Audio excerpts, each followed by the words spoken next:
welcome to the Theology Pugcast. It's great to have you back. I'm C.R. Wiley. I'm a pastor currently serving a church here in the greater Portland area in the Pacific Northwest. And I've done other things, like I've been a professor of philosophy, I've been a real estate investor, I've been a home contractor, home improvement contractor. Anyway, enough about me. I'm just happy to be here on the show with my friends.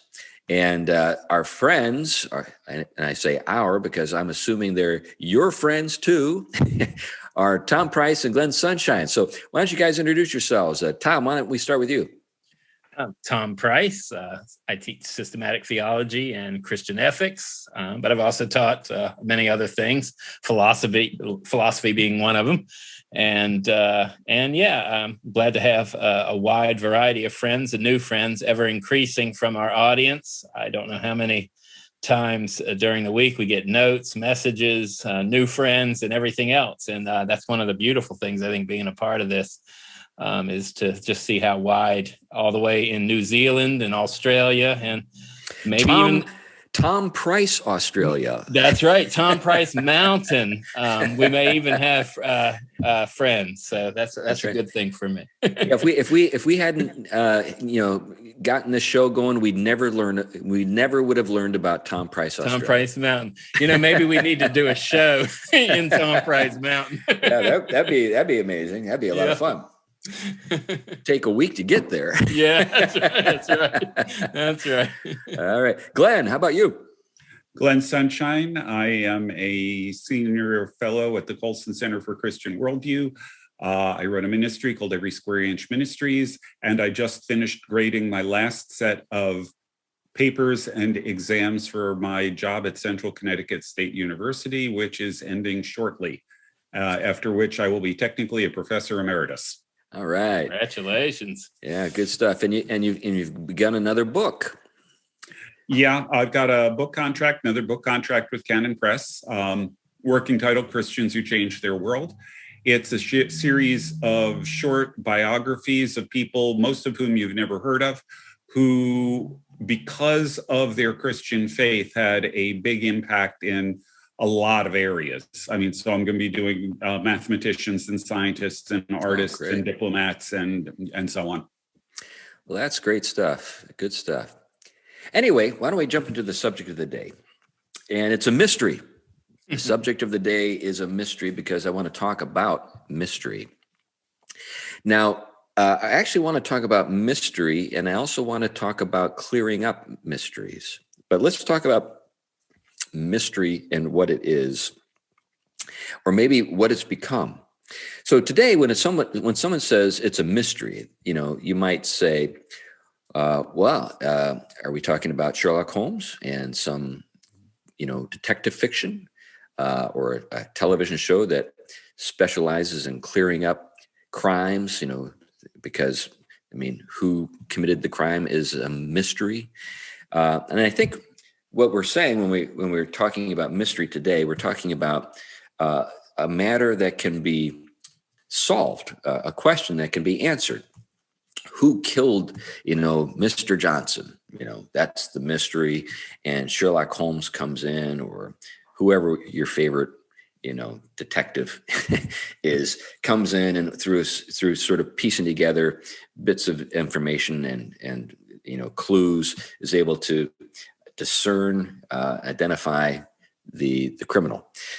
But we could talk about mysteries in terms of scientific mysteries, there are mysteries that are no longer as mysterious as they once were, things that we now understand better because we've done some of the work in order to discover what, is really going on. So like when we think about DNA, we think about, how people come to possess the characteristics or the traits, physical traits, or even maybe their talents and so forth. We could say, it's because of DNA. It's because of the kind of the inner code that's at work in our bodies that someone looks the way he does or she does or what have you. And for the longest time, we didn't know the answer really to the question, why are people the way they are in terms of appearance and ability and so forth.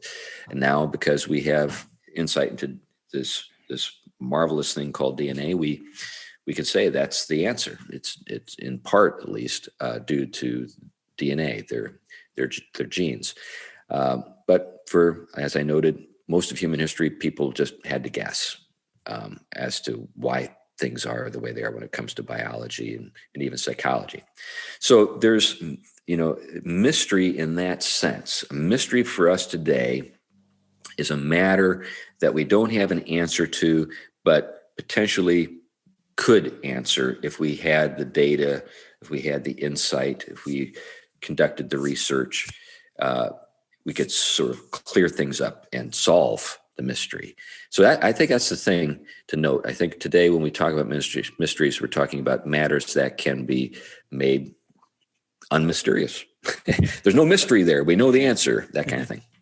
It's interesting, just before you move into the next step, is that, we do have this kind of, as humans, fallen and redeemed, this human kind of disposition towards, peeling back the veil and solving these puzzles. And I think it's part of our createdness to discover truth, to be oriented to it. Even in our fallenness, when we suppress it, distort it, we still have this inclination towards wanting to kind of pull back the mysterious, to figure out, what's behind things. One could argue, I'm not going to argue that here, but one could argue the temptation in the garden was bound up with this kind of curiosity, which becomes a vice when that isn't held in check, right? Right. Yeah, curiosity killed the cat, as they say, or it killed Adam and Eve.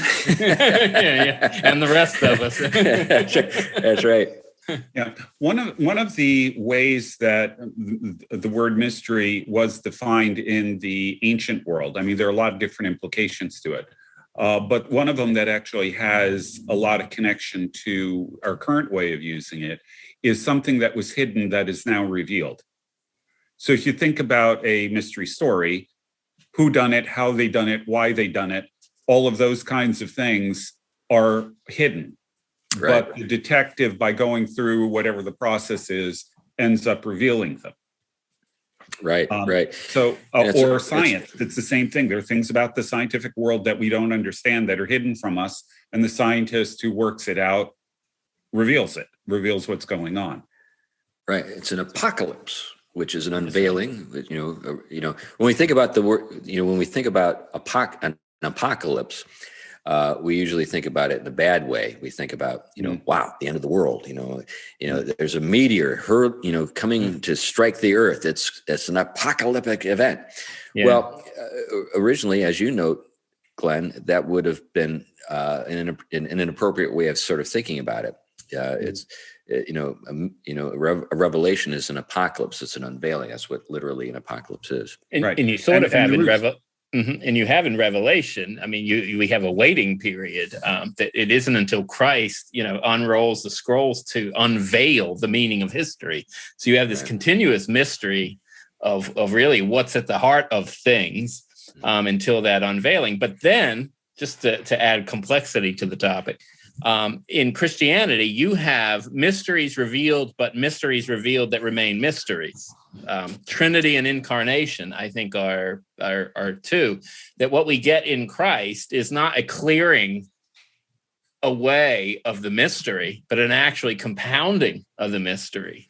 And that it really takes conversion, sanctification, and readiness for the beatific vision, if you will, to see Christ face to face before we start to get close enough to where we can see face to face. Yeah, I want to go there. I want to spend some time there. But you had something you wanted to say, Glenn. I don't want to cut you off. Actually, Tom kind of covered a lot of it. The thing I would like to point out, though, is that in Greek, this is going to one of my favorite topics. In Greek, the word mysterion is translated into Latin as sacramentum. Yeah. Sacraments are mysteries. Yeah. That's right. Yeah. And now we're definitely getting to where I want to go. I read something here recently in the Imaginative Conservative, which is, by the way, a great publication. It's only online. And if you've never visited the Imaginative Conservative, look it up. It's a great resource, and there are people who are contributing to it all the time. And there was an article that was published last week at the Imaginative Conservative entitled, "Can We Live Without Enchantment?" And it was by Wilfred McClay and an old friend of mine, Don Yerxa. And they're getting into this very distinction that we were just talking about. When they're addressing the subject of enchantment, and this is a subject that we've talked about a lot, in our podcast, when they're addressing the subject of enchantment, what they're getting at is that there's a sense in which the first way I described mystery has supplanted the second way we were talking about mystery. So we've gone from living in a world in which there are things hidden, and included in those things that are hidden are not simply questions that have yet to be answered or things that have yet to be unveiled, but things that are sort of abiding presences in things. Those things can be the meaning of things. In other words, kind of like, what's the meaning of being, a man, or what's the meaning of being a woman? In a certain sense, there's something mysterious with regard to being a man or a woman.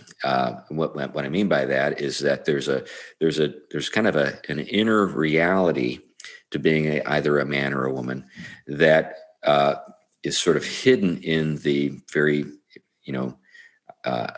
sexuality of men and women. In other words, there's more to it than merely the biology or how the machinery works. Yeah, there's essences there that we can't fully fathom. Right. Now, with regard to, the new way or newer way of seeing the world, there's very little room in terms of people's ability to think and understand the world for that. Being a man or being a woman is simply something that can be reduced to, anatomy, or reduced to biology. And when we think about anatomy or biology in this sense, it's entirely a material phenomenon. It's just simply a matter of fact, and not something that is intrinsically meaningful.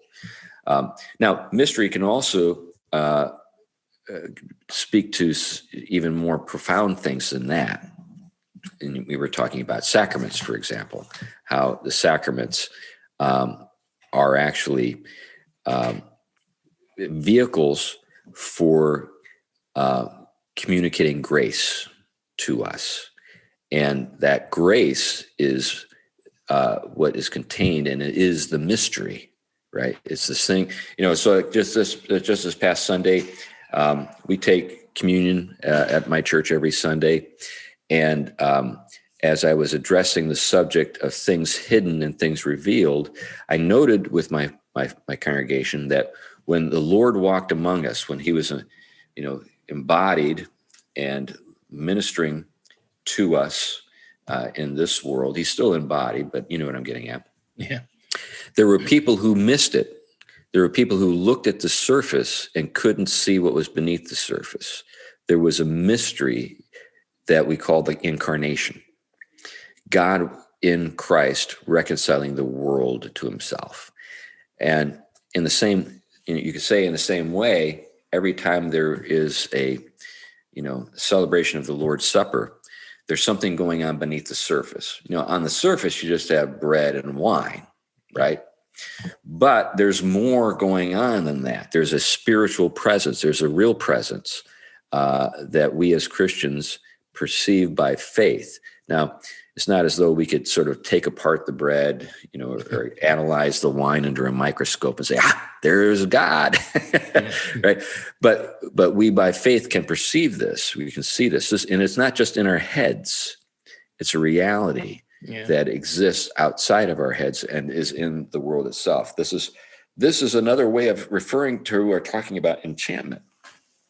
And it's that association with, the Logos that is intrinsic to creation and redemption. Christ, of course, the second person, the eternal Logos, is that, and this is, I think, one of the, I think, and I'm just going to, I'll speak as somebody who's spent a lot of time with this stuff. I think still, as Christians, thousands of years after Christ, have not really fully fathomed the profundity of the Logos and the inherent relation to creation and redemption going on there. And I think all of our attempts to do it remain mysterious because of that. There is a profound mystery there that doesn't let it lets us get some of the things right, of course, what Scripture kind of sets the stage for, and we kind of, align ourselves with. But to be able to capture that profundity, and you'll talk a little later about the Scripture. Describing the event can't kind of unpack that one. You know what I mean? Yeah. Well, just think about the term that we use, communion. Yeah. What does that mean? Is it just happening? Is it just sort of like a mental model, or is there a genuine communion occurring between God and man and man? In other words, there's a vertical and there's a horizontal. When we celebrate communion, we're not just talking about something that occurred in the past. We're talking about something that we're experiencing in the present. There's something. And we're talking about, I think Glenn had said this other times, the heartbeat of all reality. I think that's really what you're getting at. The heart of creation brought into its most concrete place of exemplification in its relationship to Christ's sacrifice for us and life-givingness. Right.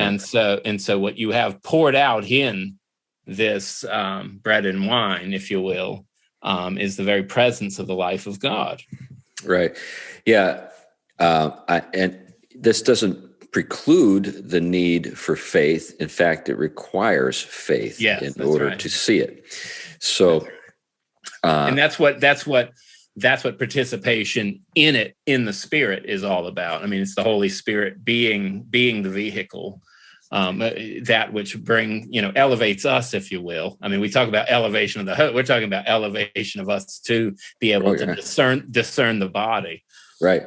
Yeah. And Calvin, addressed this whole matter. Mysteriously, we are elevated into heavenly places in worship. Mm-hmm. You can look around the room and you can say, no, we're right here in Vancouver, Washington, or wherever you happen to be. But in another sense, mysteriously, you have been elevated into the heavenlies. This is New Testament language. This is not a bunch of mystics playing mind games on people. This is New Testament talk. And on that point, I think this is the right kind of mysticism. I know people have an allergy to that in some cases because they're thinking subjectivity and something locked within the human being. This is the exact opposite. And I'm not even talking about Paul being caught up to the third heavens, right? Mm-hmm. I'm talking about the way in which we are. Colossians, you are to be heavenly minded. Set yourself on Christ, who is at the right hand of the Father. This is who you are. This is a mystery. Yeah. If you want to get down to it, I think another thing that is an unvisited topic within much theology is the fact that we are a mystery, and that mystery is hidden in Christ. Mm-hmm. Who we are. You don't know who you are until he appears. Right. Yeah. You don't even know yourself. You think you're an authority on yourself. Yes. You don't even know yourself. You think you know what you need. That's right. Yeah. And Calvin actually cites the traditional liturgy where there's a phrase in Latin, sursum corda, lift up your hearts. Yeah. And he says, this is literally what is going on in communion. You are lifting up your hearts to the Lord, to where he is seated at the right hand of God in heavenly places. And it is in that spot that you actually do participate or have fellowship with Christ's body and blood. Yeah. Now, I suspect that one of the reasons why we don't think in this way has to do not simply with the fact that we live in a modern world where people can't see the mystery that's at work at the heart of things. I think that a lot of times people believe that that in order for something significant to occur spiritually in their lives, there has to be a kind of emotional or sort of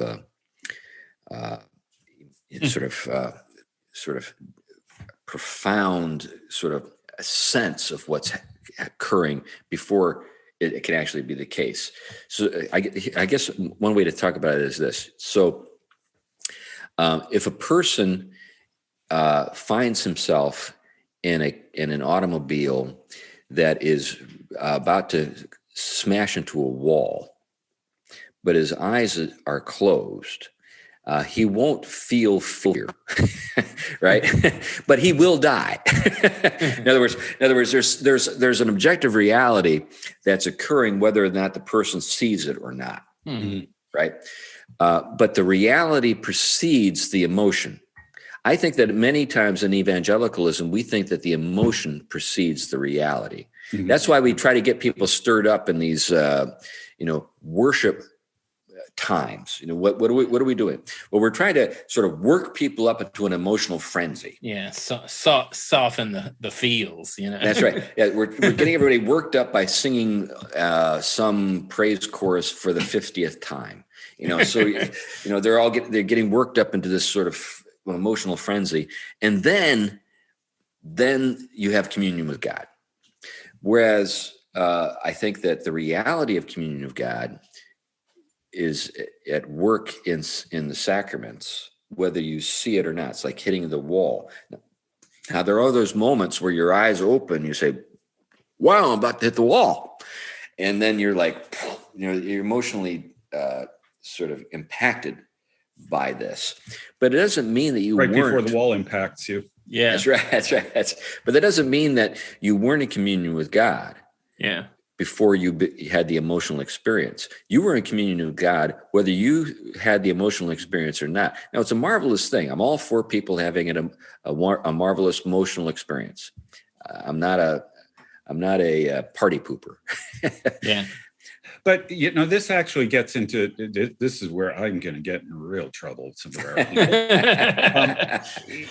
Go ahead, Glenn. This also gets into the whole thing about you have to have a born again experience. You've got to, know the point at which you repented and actually they don't often talk about repentance, at which point, the point at which you believed, that you accepted Christ, that there's this moment where you say the words. In the South they say the way it works. In the South, they have an epistemology that says, that you know that you know. Right. And it happened at a particular time. Yeah. Mm-hmm. Yeah, and for some people that may be the case, but it's not an obligatory thing. And the problem is that when you focus so much on the experience, what happens when you no longer feel it? Yeah. I don't know how many evangelicals that I've talked to who have accepted Christ multiple times because they weren't sure they did it right the first time. That's right. Because it's romanticism wrapped in evangelical clothing. I mean, let's just be honest. I mean, that's sort of what it's become. Now, I understand the fact that faith is living, and that it should be such that the presence of God becomes something we're communing with. I mean, I get that. But to mark that with certain kinds of experiences, as if they need to be all emotional rather than contemplative or just participatory, is really unbiblical. I mean, scripturally, it doesn't sit here and give. It doesn't take the exceptional and make that the norm. Right. Yeah, this actually becomes a problem, particularly for covenant children. Yeah. I'm referring, of course, to children who grow up in homes that are, led by believers. Yeah. So they end up in it with this sort of weird testimony envy. Have you ever seen this? Yeah. Testimony envy. So like, I've known kids who've grown up in really stable homes, who knew they were loved by their parents their entire lives, who were taught when they could just begin to walk and speak that Jesus loved them and that Jesus died for them and that they should feel gratitude for that and should be devoted to the Lord. I've seen these young people grow up believing that their Christian faith is not as genuine as the faith of the drug addict who is converted dramatically. So you know how this goes. So Teen Challenge comes to your church to raise money. Teen Challenge comes to the church to raise money, and what do? They bring up all these guys who like were living in a box under a bridge and were murderers and drug addicts and rapists, and they give their testimonies, and everybody is like so taken by these testimonies that you have testimony envy. So if you really want to be a believer, you need to go out and like live for the world for a while. Yeah. So you get this weird anyway, you know what I'm getting at. Yeah.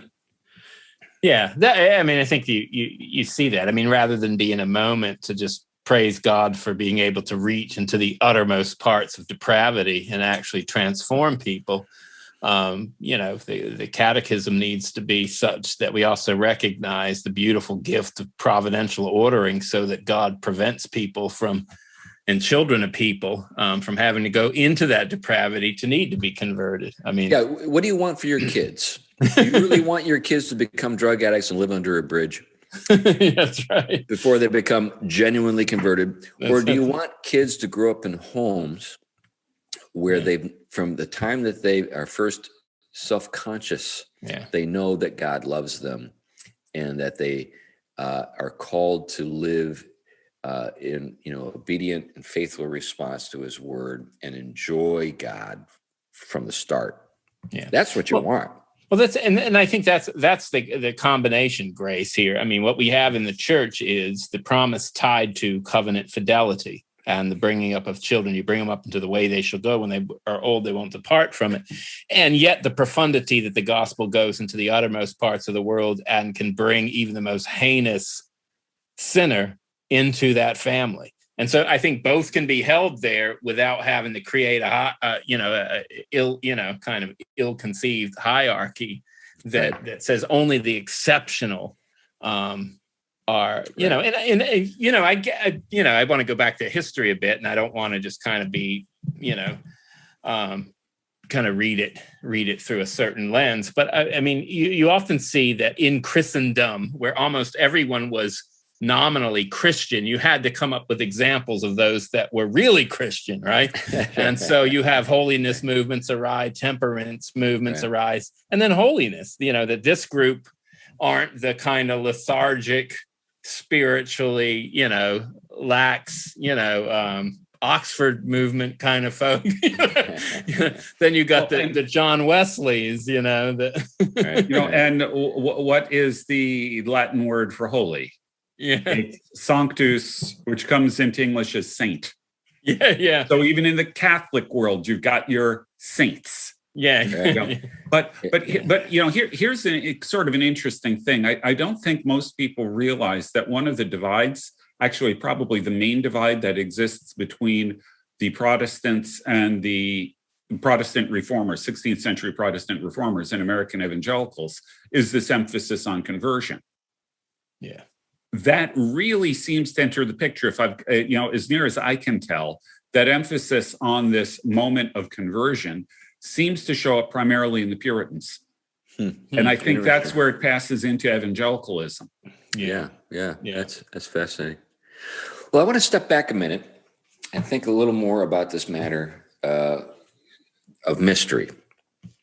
So we have this distinction between understandings. We've got the Sherlock Holmes understanding of mystery, and then St. Paul's and his understanding of mystery. So Mysterion, as it was understood in the first century versus mystery as it's understood in the 19th and the 20th and the 21st centuries.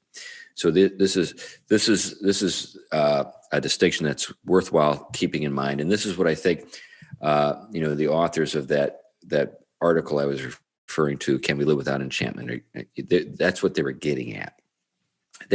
What made that a fascinating article was that whenever you come across an article with a title like that, you think that they're going to go to fairy tales, or they're going to go to, the Inklings or something like that. But they didn't. They went to mystery and the fact that there are certain things that we can know scientifically where we clear up mysteries and puzzles are solved.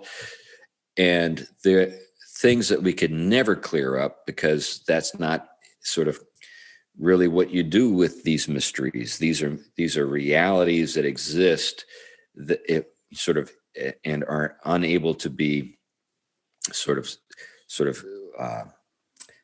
solved or sort of dismissed through rational inquiry.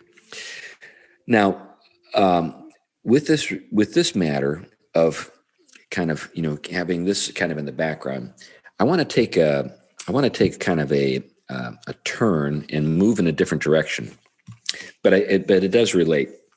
I'm reading right now Carl Trueman's new book, The Rise and Tramp of the Modern Self. So here it is for those of you out there in YouTube land.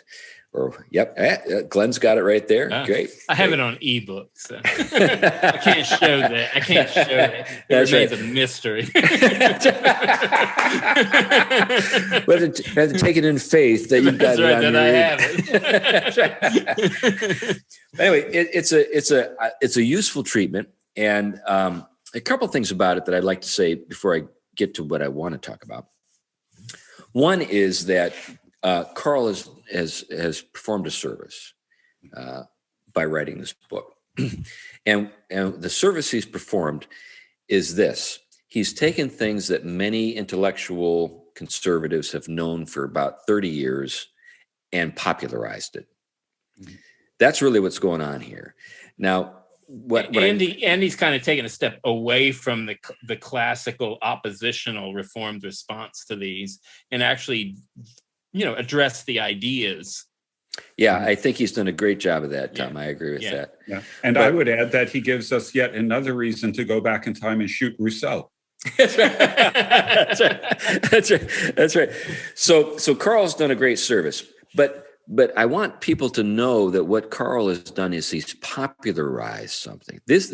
None of the Karl is, and I'm sure that Karl would admit this. He's not being original here. He's not like demonstrating I have great insight into the sort of the course of modernity here, and here I am coming down from the mountain and presenting to you the truth.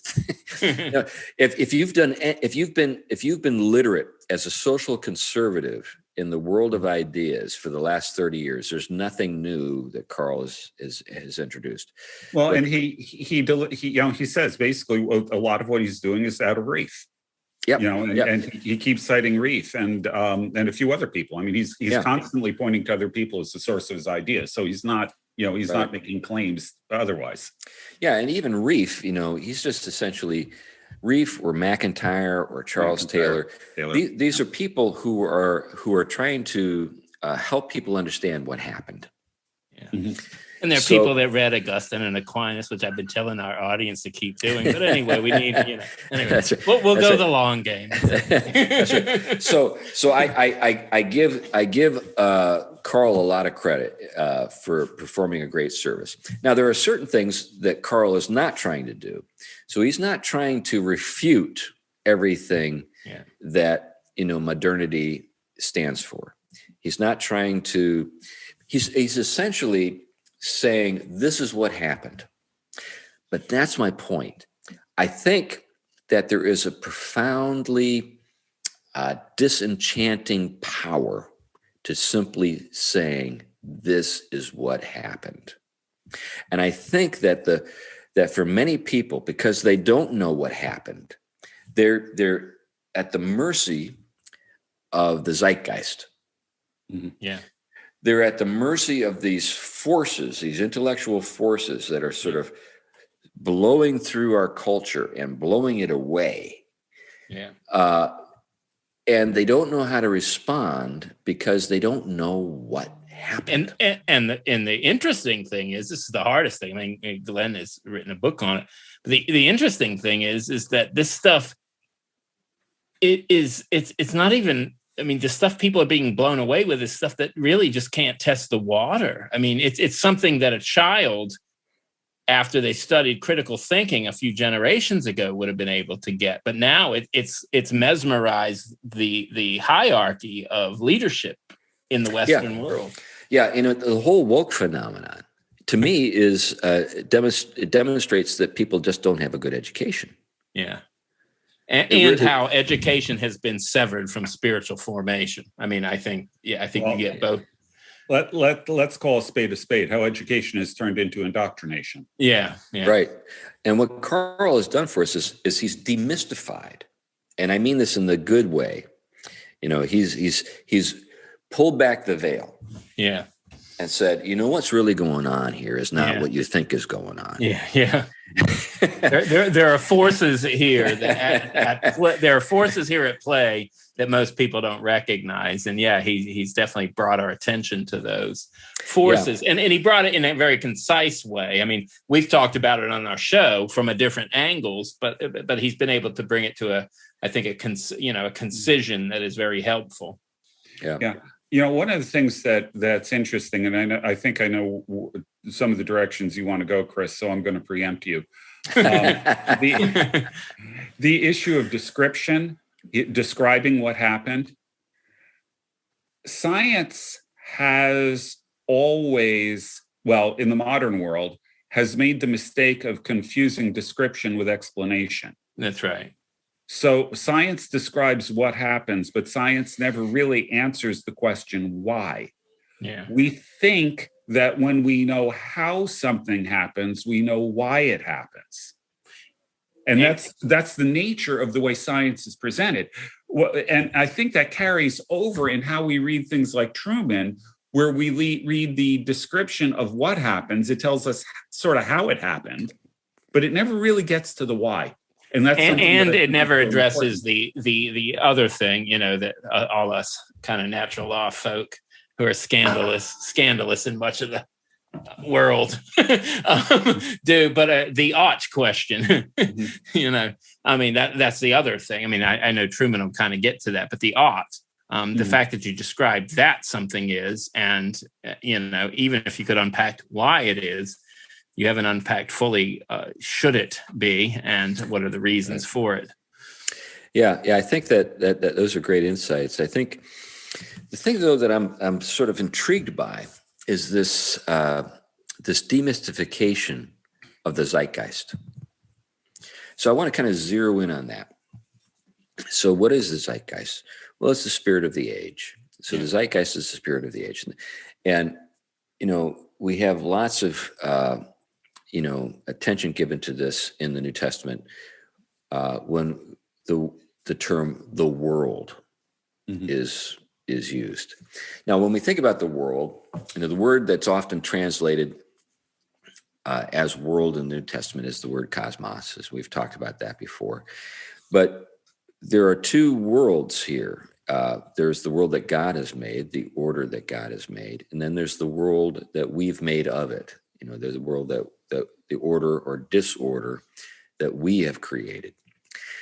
And what Karl has done is he's taken the world that we've made, what we've made of the world, and he's opened it up. He's demystified it, because it only really has power, I believe, insofar as you don't get it. You don't see what's going on. It's like a magician.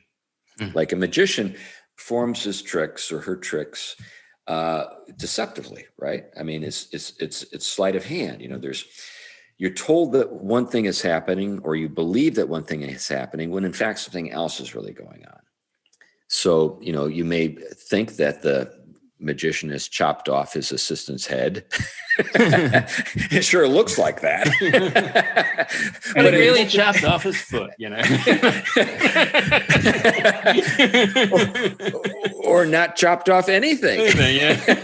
See, that's the thing. So what's happening, when you think about like trends in theology or trends in philosophy or trends in thought, there's this idea that, okay, Rousseau has chopped off God's head, right? Or chopped off the head of tradition, or chopped off the head of authority, or whatever. When in fact, there's just been a sort of illusion that's occurred that leads you to believe a certain thing is true when it's not.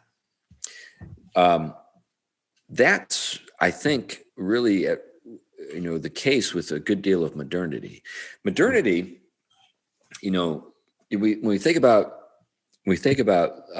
Enlightenment and the philosophers of the Enlightenment, critique was their big thing, right?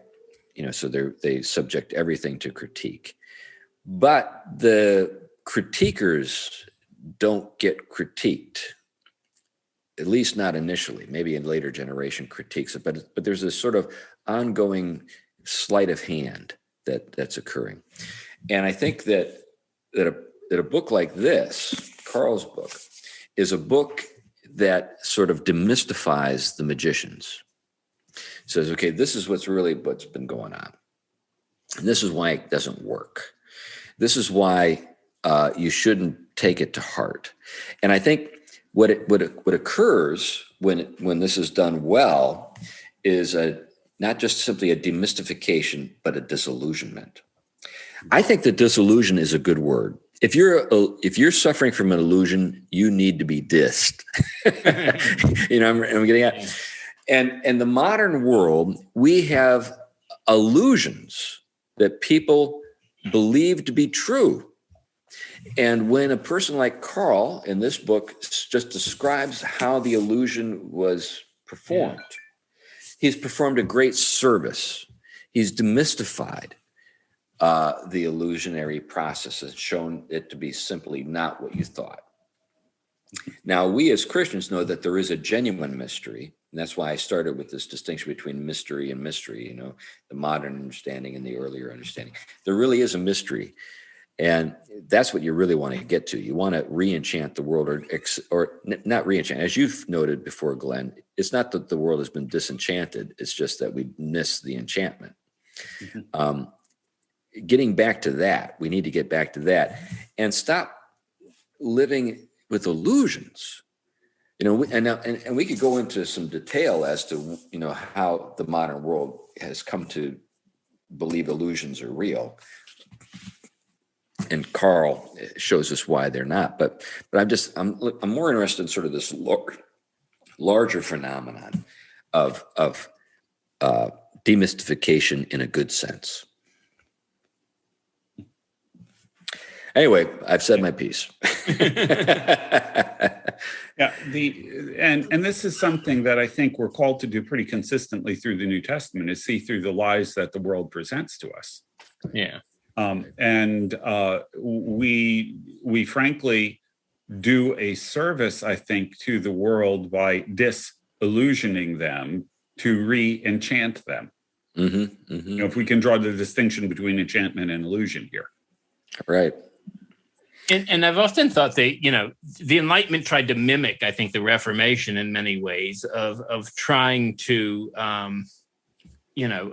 pull back the wool over delusion, if you will, or idols, and then kind of try to come up with a kind of purified certain knowledge. I mean, I think it tried to do it without revelation. That was its problem, besides other problems. But I mean, you have this kind of, I mean, I think this is what you continuously happen. I mean, you look at Derrida and figures like that. I mean, you see what they're trying to do is kind of deconstruct. They're trying to get behind all the appearances for the kind of the heart of things. But for them, the heart of things is a void. There's no presence. There is no ontology. So it's like mystical in the bad sense of the word.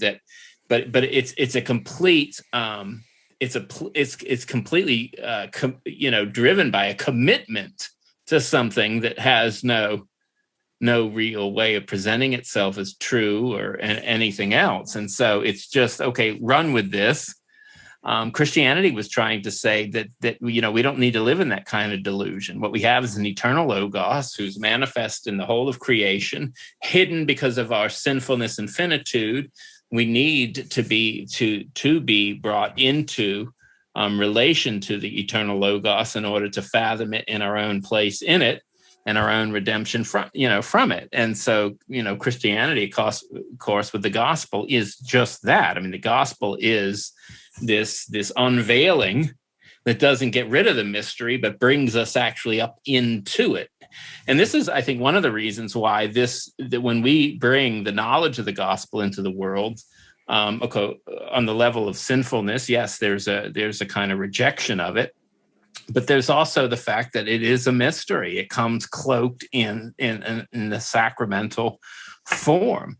And so I think even this was a big thing, I think, that Christianity wrestled with in the Hellenic world when it first went into a place where the material world was considered inferior.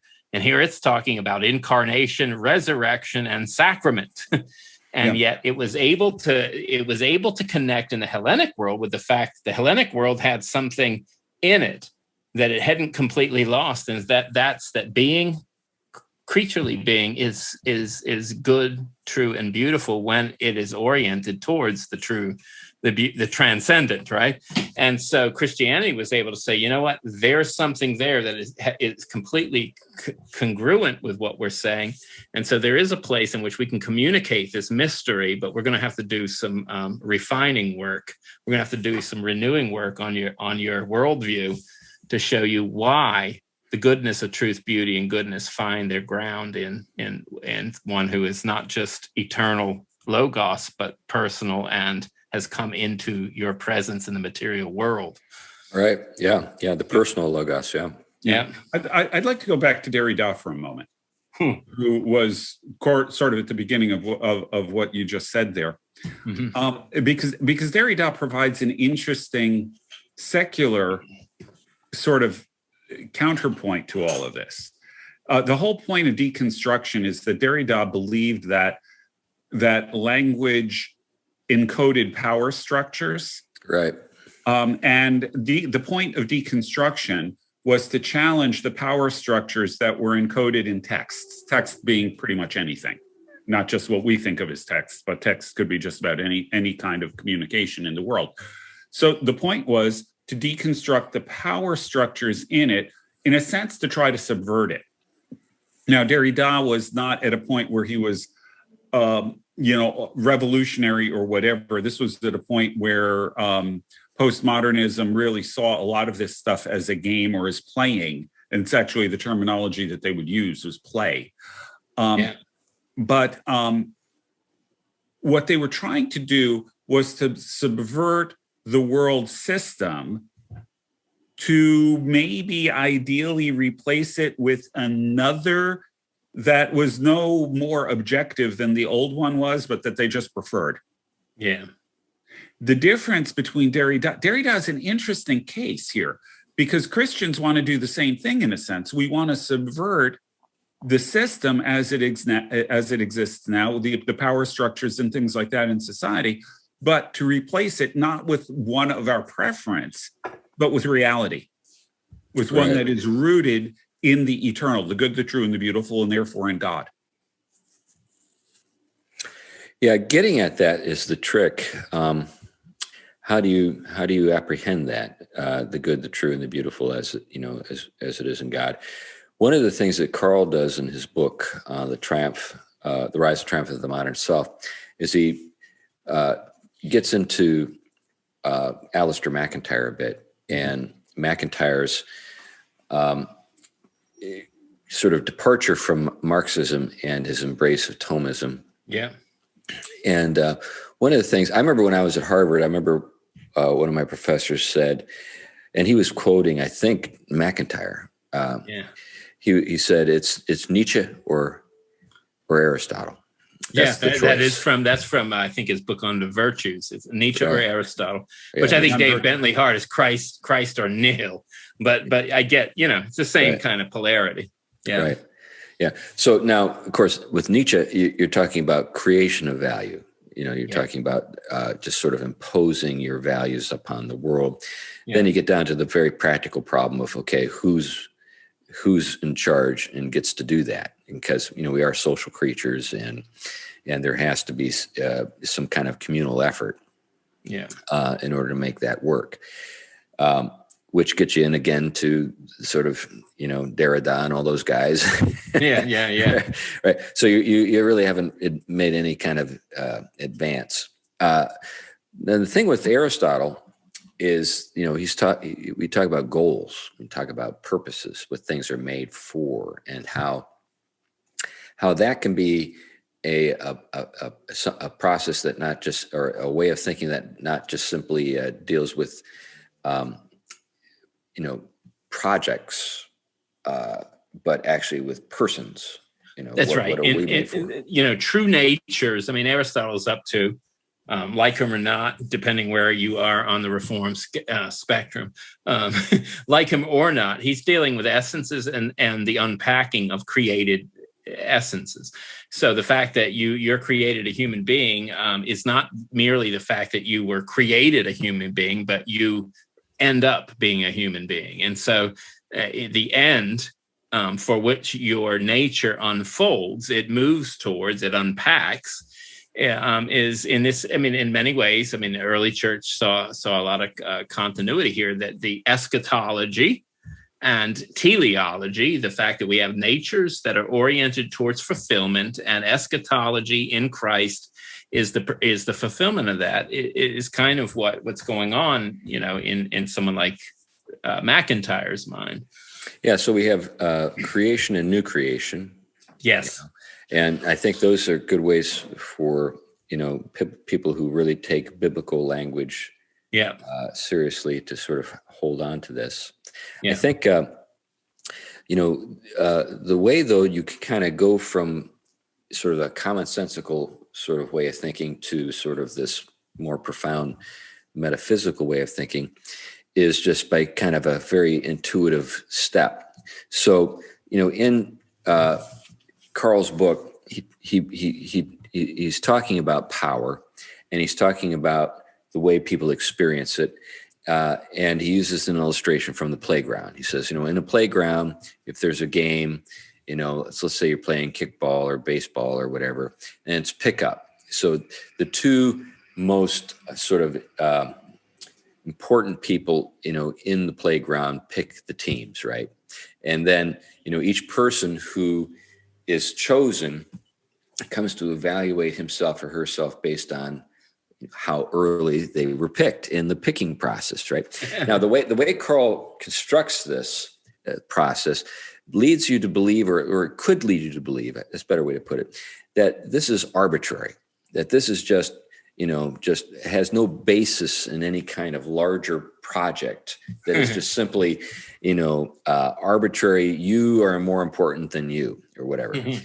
But of course, if you want to win the game, right, that there is something more, and that is ability. So some kids really are faster than other kids. Some kids really are stronger than other kids. Some kids are more coordinated than other kids. Some kids have played the game before. So, and then there's me. But you see, that's the thing, is that there's a telos, there's a purpose, there's a goal, winning the game. If you want to win the game, everything else kind of comes into place, or finds its place in the ordering of things. And it's not just simply an arbitrary act of saying, okay, you're better than you. It's actually, this person has the virtue to help us more than this person, has more virtue to help us win the game than that person. Now, that implies that when you have a goal, you can kind of work back from the goal and evaluate things. Now, when it comes to something more profound like human nature, what is the goal? Now we can evaluate our passions, our way of life. We can evaluate how we relate to people. We can, all these things come into play. We have a basis, an objective basis, not merely a subjective basis or an arbitrary basis of, I like you more than you, who knows why. it actually comes down to what are the things that promote. Here's the term that people use a lot, and I think it's overused: flourish. Yeah. Human flourishing. Well, but in the classic sense of the word, I think that's a completely biblical idea. Right. Yeah. I mean, in the Westminster Catechism, it's right there. What's the chief end to enjoy? That's it. So here we have the Westminster Divines thinking teleologically. What is the chief end of man? And then you work back from that, to the image of God and the fall. Okay, so we were made to be an image of God, and we've fallen from that. So and then you have Beatitudes. I mean, unpack Beatitudes. I mean, think about it. The blessed life, right? Right. First chapters of the Psalms. Happy is the man who, right? Right. It's ingredient within the whole milieu of the biblical, worldview. I mean, from Old Testament to New. So this gets us to, sort of an Aristotelian way of thinking: potentiality and actuality. Right? Right. Yeah. So we are potentially the image of God because we were made to be the image of God. We are not the image of God because of sin. In other words, something has been. I'm going to object. We're still the image of God. Okay, well, but the image of God in the sense that when you look at Christ, do you see God? Mm-hmm. Yes. When you look at me, do you see God? In other words, there's a space, there's a gap between Christ and me. Mm-hmm. And that's what I'm getting at. I know what you're getting at. I know. I'm not saying that we have. Yeah, it's not the eradication of our creaturely natures that are.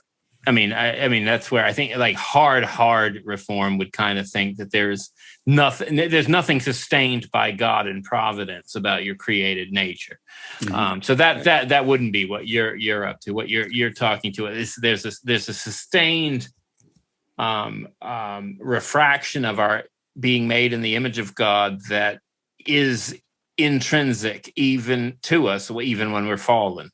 That it's not such that we refract the true glory of God because of sin, but it hasn't eradicated our being made creatures to radiate forth God's image. Right. Yeah. And that's what I was, the terminology suggested that we no longer bear the image of God. And that leads you to some really bad places really fast. Yeah. And I'm on the same page with you. Yeah. So I think though but what we're getting at now is a way to get at purposes and essences and real things that are not simply subjective in nature that we can use to evaluate, our lives, the world that we live in, ideas, these sorts of things. And it's also mysterious, getting back to this matter of mystery that we started with. The fact that we are images of God is a mysterion. It's something that's not necessarily entirely clear. It's not sort of like when I first met you, Tom. This is not an insult. This is just simply the fact that this is the case. When I met Tom, I didn't think, the image of God. Yeah. What I would have thought been is, nice, but what I thought was a guy named Tom. Yeah. But I mean, I think, there's an interesting thing here because I think in the biblical world, and again, this tells us how removed we are from the biblical imagery, the Hellenic culture, in which, they would have understood this very closely to, we're made to be sons and daughters of God. And that language of, they use strong language, theosis, deification, but that talks about the fact that you are made to be Christlike. Mm-hmm. The image and likeness, and of course they made a little bit of exegetical, distinction between image and likeness that, a lot of modern historicists say wasn't a legitimate kind of historical hermeneutic, that they just thought it was reduplicating the same word, image and likeness. The early church didn't think that way. They thought that, no, this was a distinction. You're made in the image, but you're called to be in the likeness. There is a growth going on here. That the telos, the end game towards which you become, is to be godlike, Christ-like. That's what you were created for. And so, unless you are on that path in Christ, you are less than human, if you will. You're closer to the beast than to the God who made you. I mean, that was their way of thinking about this. Right.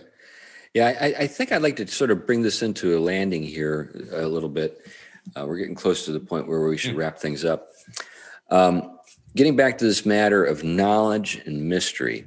So knowledge is sort of Enlightenment thinkers have helped us to see, or caused us to think, is a way of clearing up mysteries.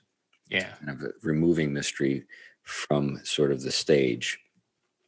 Whereas earlier, thinking was something that helped you to perceive a mystery. Yeah, to see the sort of the reality beneath the surface that's significant and eternal and gives life meaning. Yeah, yeah. With regard to social analysis or the critique of ideas, I think that a set of teachings, a set of ideas, a zeitgeist, really does need to be demystified. Yeah, yeah. Because it occludes the mystery at the heart of things. So this is sort of like wheels within wheels here.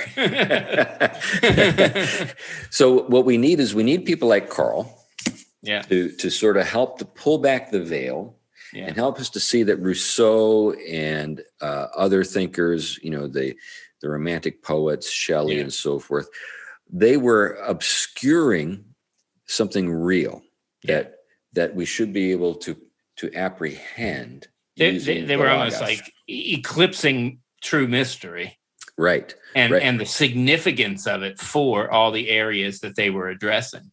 Right. That's what I'm getting at. So there is a place for this kind of demystification.